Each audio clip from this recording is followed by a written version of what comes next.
Hi friends, നമസ്കാരം. നമ്മുടെ ഇഷ്ടവിശേഷങ്ങളായ സ്നേഹക്കൂണ്ട് ഒരു അടിപൊളി വിശേഷമായിട്ടാണ് വന്നിരിക്കുന്നത്. അപ്പോൾ എല്ലാവർക്കും നല്ലൊരു ദിവസം ആശംസിച്ചുകൊണ്ട് തന്നെ നമുക്ക് വിശേഷത്തിലേക്ക് പോകാം. അപ്പോൾ അതാണ്ട് പുടവ് മാറ്റൽ ചടങ്ങ് അങ്ങോട്ടും ഇങ്ങോട്ടും കൊടുക്കുന്ന തട്ട് കൊടുക്കുന്ന ചടങ്ങ് നടത്താൻ പോവാണ് കേട്ടോ.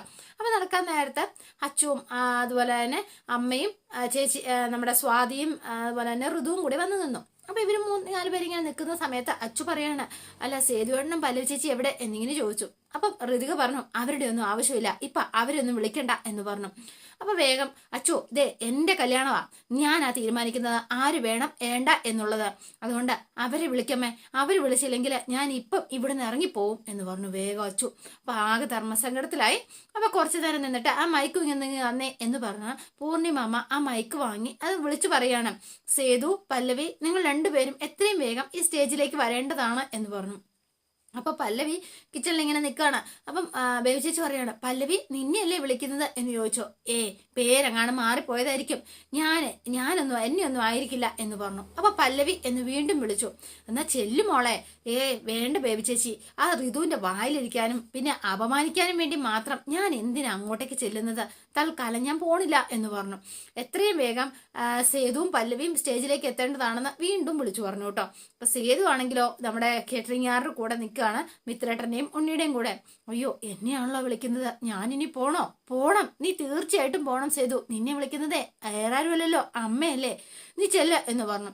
അപ്പൊ വേഗം തന്നെ സേതു പോകാൻ തുടങ്ങുവാണ്. എന്താ ചെയ്യേണ്ടെന്നൊരു കൺഫ്യൂഷനൊക്കെ ഉണ്ട്. അല്ല നിങ്ങൾ തന്നെ, ഞങ്ങൾ ഇവിടുത്തെ കാര്യങ്ങളെല്ലാം മാനേജ് ചെയ്തോളാം, നീ ധൈര്യമായിട്ട് ചെല്ല് എന്ന് പറഞ്ഞ് സേതുവിനെയും പല്ലവിനെയും ഉന്തിത്തള്ളി രണ്ടുപേരുടെ സ്റ്റേജിലേക്ക് വിടുകയാണ്. അപ്പൊ ഋതുവിനെ സ്വാധിക്കുവാണെങ്കിൽ ഒട്ടും സഹിക്കുന്നില്ല.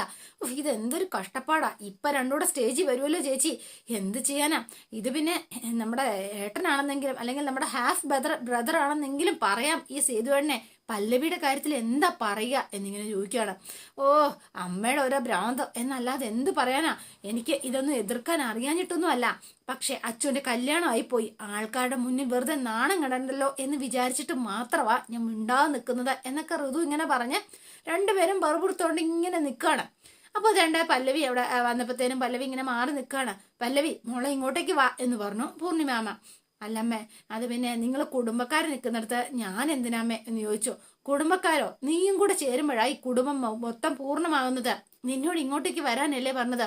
അപ്പൊ രണ്ടുപേരെയും പിടിച്ച്, അതായത് സേതുവിനെയും പല്ലവിയെയും പിടിച്ച് അച്ഛൻ്റെ അപ്പുറത്തും ഇപ്പുറത്തും നിർത്തി.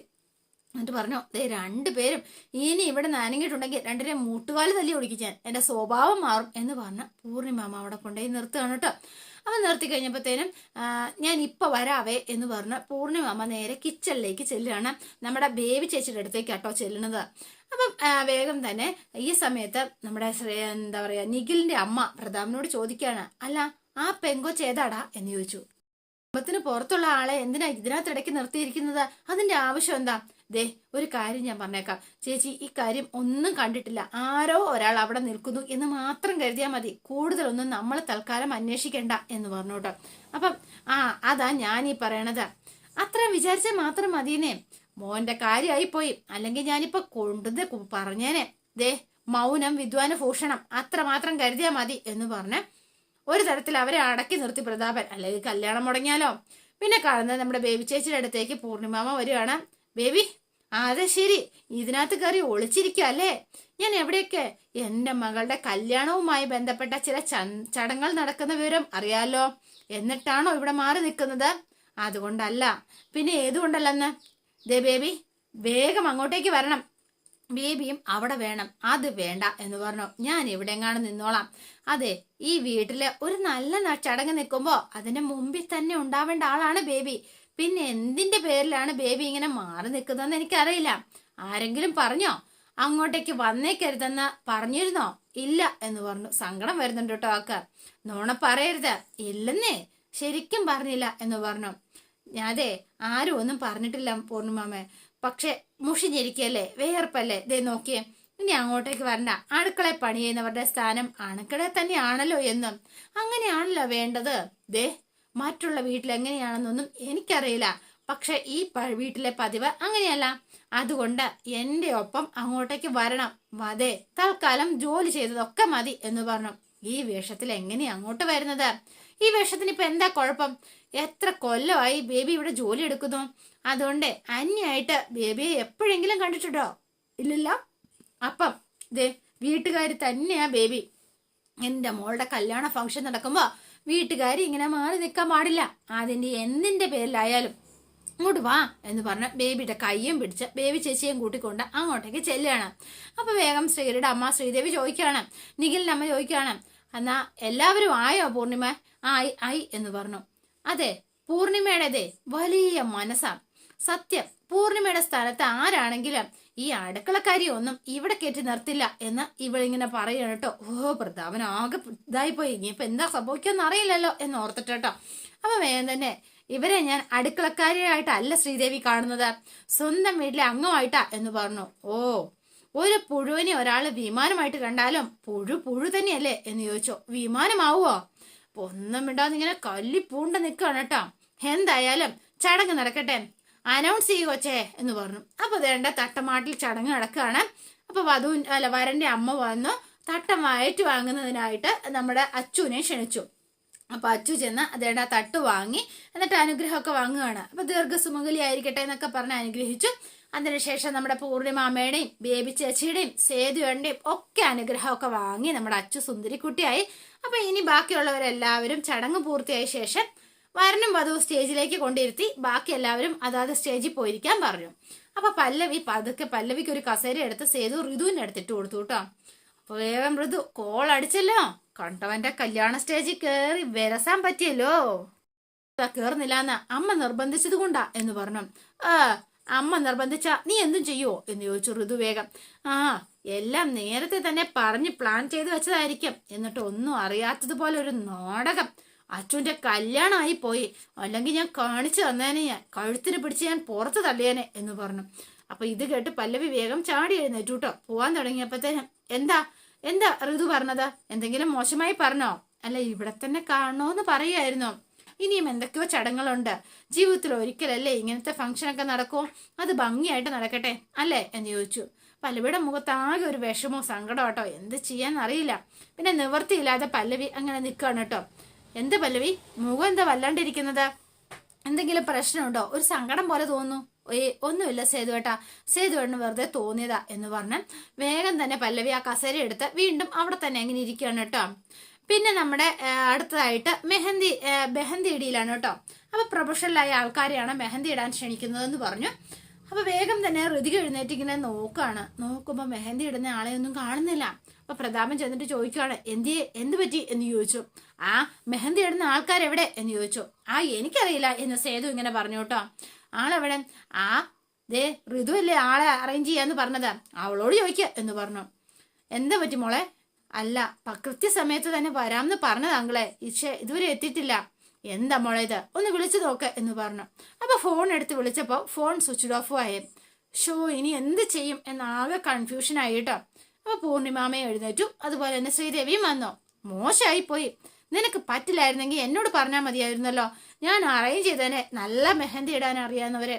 എന്നിട്ട് ഇനിയിപ്പൊ എന്ത് ചെയ്യും, അത് നമ്മളെ കുറിച്ച് ആലോചിക്കേണ്ടത് എന്ന് പറഞ്ഞു പൂർണിമാമ. ഇനിയിപ്പൊ എന്ത് ചെയ്യാനാ, ഒന്നുകിൽ ചടങ്ങ് വേണ്ടെന്ന് വെക്കണം, അല്ലെങ്കിൽ പിന്നെ നമുക്കറിയാവുന്ന പോലെ കിടണം. അപ്പൊ പപ്പി പറഞ്ഞു, അത് വേണ്ട, അച്ഛൻ്റെ കൈയൊക്കെ വൃത്തികേടാവും, എന്തിനാ വെറുതെ എന്ന് ചോദിച്ചു. എന്നാ പിന്നെ ആ മെഹന്തി അങ്ങ് ക്യാൻസൽ ചെയ്യാം. അപ്പൊ വേഗം നന്ദു പറയാണ്, മോശമാ, നമ്മള് ഇത് നിശ്ചയിച്ചിട്ട് വേണ്ടാന്ന് വെക്കുന്നത് ശരിയല്ല എന്ന് പറഞ്ഞു. ഇവിടെ ആർക്കും അറിയില്ല ഈ മെഹന്തി ഇടാൻ എന്ന് ചോദിച്ചു വേഗം ശ്രീദേവി. അപ്പൊ വേഗം തന്നെ പല്ലവിക്കറിയാവോ, ഒരു മിനിറ്റ് എന്ന് പറഞ്ഞു. അപ്പൊ സേതു എന്നിട്ട് പല്ലവിക്ക് മെഹന്തി ഒന്നിടാവോ എന്ന് ചോദിച്ചു. അപ്പൊ ഋതു പറഞ്ഞു, അതൊന്നും വേണ്ട, അറിയാത്തവരിട്ടാ ശരിയാവില്ല എന്ന് പറഞ്ഞു. അതിന് പല്ലവി അറിയില്ലെന്ന് പറഞ്ഞില്ലല്ലോ ഋതു.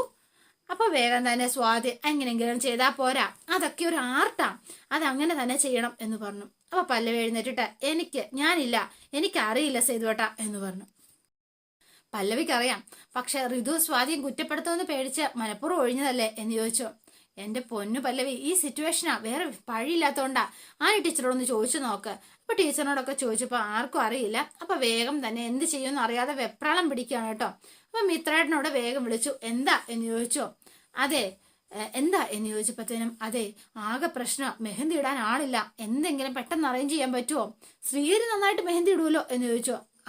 പറഞ്ഞ പോലെ അവൻ ചെയ്യുമല്ലോ, എന്നാ അവനെവിടെ? പുറത്തുണ്ട് എന്ന് പറഞ്ഞു. എന്നാ അവനെ വേഗം കൂട്ടിക്കൊണ്ടുവാ എന്ന് പറഞ്ഞു. അപ്പൊ മിത്രേട്ടൻ വേഗം ഹരിയെ കൂട്ടിക്കൊണ്ടുവരികയാണ് കേട്ടോ. അതെ, നിനക്ക് നന്നായിട്ട് വരയ്ക്കാൻ അറിയില്ലേ? അറിയാം. അത്യാവശ്യം കല്യാണങ്ങൾക്കൊക്കെ നീ മെഹന്തി ഇട്ടിട്ടില്ലേ? ഉണ്ട്. എന്താ സേതുവേട്ടാ എന്ന് ചോദിച്ചോ. എന്നാ നീ അച്ചുവിന്റെ കയ്യിലൂടെ മെഹന്തി ഇടണം. അയ്യോ, ഞാനിപ്പോ എങ്ങനെയാ എന്ന് ചോദിച്ചോ. നീ ഇപ്പൊ എന്നെ സഹായിച്ചേ പറ്റൂ, ഒന്നും പറയണ്ട എന്ന് പറഞ്ഞ. ആരും വിഷമിക്കണ്ട, ശ്രീഹരി മെഹന്തി ഇട്ടോളും എന്ന് പറഞ്ഞു.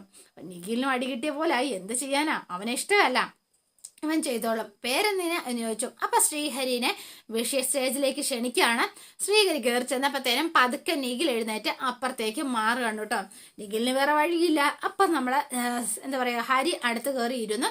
എന്നിട്ട് മെഹന്തിയൊക്കെ ഇട്ട് കൊടുക്കാനായിട്ട് വരുവാണ്. അച്ചു, ആ കൈ ഇങ്ങോട്ട് കൊണ്ടുപോവാ എന്ന് പറഞ്ഞു. അപ്പൊ കൈ ഇങ്ങനെ നീട്ടിക്കൊടുത്തു. അച്ഛന് ഭയങ്കര സന്തോഷമായി. ആഗ്രഹിച്ചതുപോലെ തന്നെ സംഭവിച്ചല്ലോ എന്ന് ഓർത്തപ്പോഴാണ് അച്ഛൻ്റെ സന്തോഷം. സത്യം പറയാലോ. അപ്പം ഹരിയുടെ മുഖത്തേക്ക് ഇങ്ങനെ നോക്കി ഇങ്ങനെ ഇരിക്കുകയാണ് ആള്. അതെ, ഈ മെഹന്തി ഇടാൻ അറിയാവുന്ന എനിക്കറിയില്ലായിരുന്നു. അങ്ങനെ അറിയുമായിരുന്നെങ്കിൽ വേറെ ആരെ കൊണ്ട് മെഹന്തി ഇടാൻ ഞാൻ സമ്മതിക്കില്ലായിരുന്നു. എങ്കില് ഞാൻ ഹരിയുടെ മാത്രമേ പറയുള്ളൂ എന്നു. എൻ്റെ അച്ചു ഒന്ന് മിണ്ടാതിരിക്ക, പതുക്കെ അച്ചു, ആരെങ്കിലും കേൾക്കും എന്ന് പറഞ്ഞു. കേൾട്ടോട്ടെ, അതിനിപ്പോ എന്താ എന്ന് ചോദിച്ചോ. അരുതാത്തൊന്നും അല്ലല്ലോ ഞാനിപ്പോ പറയണത്. അച്ചു പ്ലീസ് എന്ന് പറഞ്ഞു ഹരി ഇങ്ങനെ നിൽക്കാണ്. അപ്പൊ ഇവരെല്ലാം വർത്തമാനം പറഞ്ഞ് അവരെല്ലാം അങ്ങനെ മാറി മാറി നിൽക്കുവാണ് കേട്ടോ. അപ്പൊ വേഗം തന്നെ വേറെ നിവർത്തിയില്ലാത്തതുകൊണ്ട് മിണ്ടാ നിൽക്കുവാണ് ഋതുവും സ്വാതിയും. ഋതു ഏറ്റതാണ് കാര്യം, ചീറ്റിയും പോയി. അപ്പൊ പിന്നെ ഒരു നിവർത്തിയില്ലല്ലോ. അപ്പൊ അച്ചുവും ശ്രീഹരിയും കൂടെ, ഇന്ന് രാത്രി ഞാൻ വലിയ ഏട്ടനെ കാണുന്നുണ്ട്. എന്തിന് എന്ന് ചോദിച്ചു. എന്റെ മനസ്സിലുള്ളതെല്ലാം ഒന്ന് തുറന്നു പറയാൻ എന്ന് പറഞ്ഞു. അത് വേണ്ട എന്ന് പറഞ്ഞു.